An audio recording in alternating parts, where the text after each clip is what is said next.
Elif's Adventures. Cups. Author, Zeliha Sekmenoğlu. One day Elif tagged along with her mother to the bazaar. The bazaar was very far away, and they had to walk a long time to get there. At the bazaar, they carefully picked out vegetables, fruits, and other household needs. At the stalls, "How much are the peas?" 15. "That's too much. Leave it." "Come, take them for 12 so they're gone. I got them for this price from the wholesaler. I'm losing money." "Okay, give me 2 kilos then." 2 kilos? I already gave a discount." "Take a bit more. What will these kids eat otherwise?"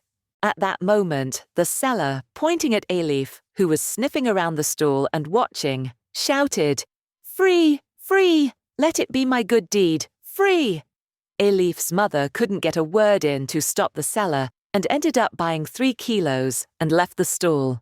This kind of bargaining continued at almost every stall in the bazaar. After visiting every corner carefully and completing the shopping list, Elif felt it was finally time.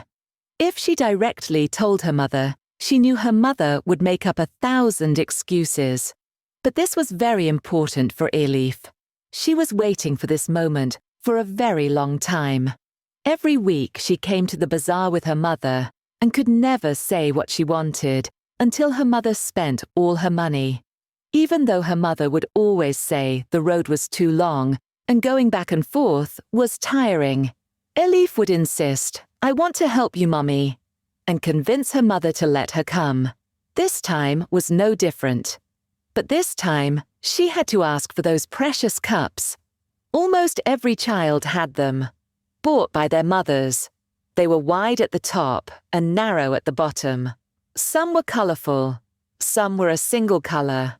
The plates were adorable too, with a dip in the middle, designed so the cup could sit perfectly in the centre. They had tiny handles, and Elif always imagined herself drinking coffee with them.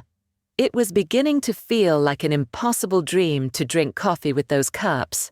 This time, she couldn't leave it to chance. She was determined to get her mother to buy those cups no matter what. She needed to start somewhere to bring up the topic, so she let go of her mother's hand and started walking ahead to get her mother's attention, as she always did when she wanted something. When her mother called out, "Don't walk ahead, slow down," Elif stomped her foot and almost in tears said, "I'm so tired." Her mother replied, "Yes, you're right.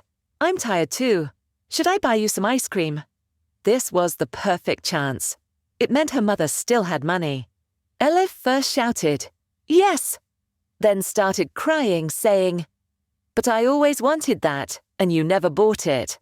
Her mother was confused by Elif's crying after mentioning ice cream, not knowing what was going on. Seeing Elif crying loudly in the middle of the crowd made her mother anxious, as many people were watching them. Some women even stopped and asked, "Is your child okay?" Okay, hush," her mother said. "Tell me what you want without crying, or else I won't get it." Won't get it? Elif knew that when her mother said, "or else I won't get it," it actually meant she would buy it. And for Elif, this was as good as a promise. You know, those cups. The colourful ones." "Which cups?" "The ones everyone has. You didn't get them for us, even though we always wanted them." Her mother thought for a moment, wondering what Elif was talking about. Then said, "Okay, show me where you saw them." Elif was very excited. She knew the cups, but didn't know where they were sold in the bazaar. Her friend Merve had said, "My mom got them from the bazaar," but she didn't know exactly where. Elif said, "You know Merve's mom got them from the bazaar. I want those." Her mother thought for a moment about where they might be sold. Elif had stopped crying, but was still whimpering softly, knowing that if she stopped completely, her mother might think she was satisfied with just ice cream and forget about the cups. She was so close to her goal now, she could not give up. She had been coming to the bazaar for weeks, waiting for the right moment, only for her mother to say, "Oh no, if we hadn't bought that last strap, I would have gotten you ice cream," which stopped Elif from saying what she wanted. Now her mother seemed to remember something. Holding Elif's hand and pulling the bazaar cart, she headed toward the upper part of the bazaar. The bazaar had two sections. One side had the fruit and vegetable sellers lined up in rows on the streets, followed by the cheese and olive sellers, then the stalls of village women, all neat and orderly. Between the food section and the second section was a square. The second section had clothes sellers, plastic goods sellers, second-hand stalls and all sorts of odds and ends. The toy sellers were on one of those streets. Her mother thought, they must have bought them from there.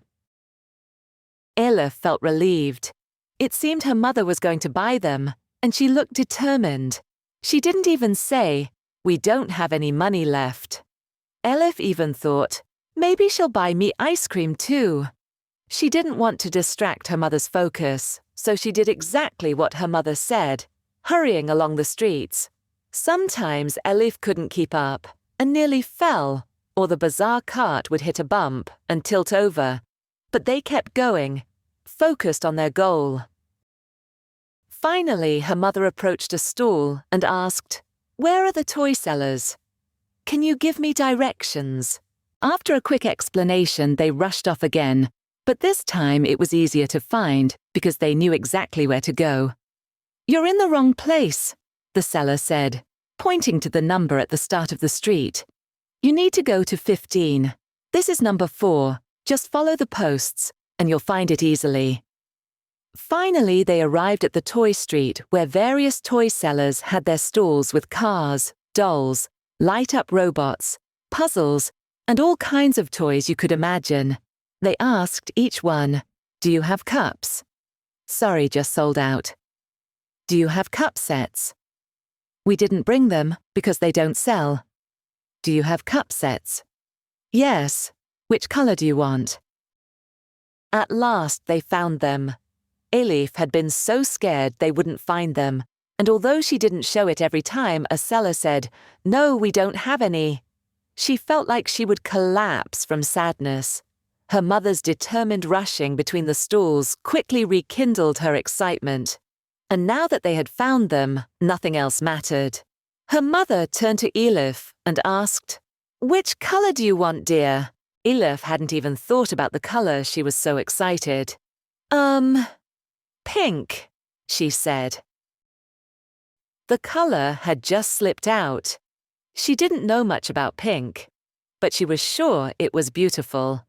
The seller quickly took out a pink cup set from the boxes and handed it to them. Elif was so happy, it felt like these cups were the most precious thing in the world. She didn't even know how to hold them. She tilted them to one side, then tried holding them upright.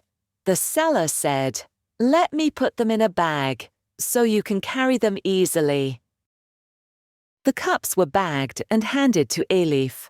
Elif held the cups close to her chest, as if carrying a holy book, not wanting to hold them downward. Something might hit them, or she might trip and break her precious cups.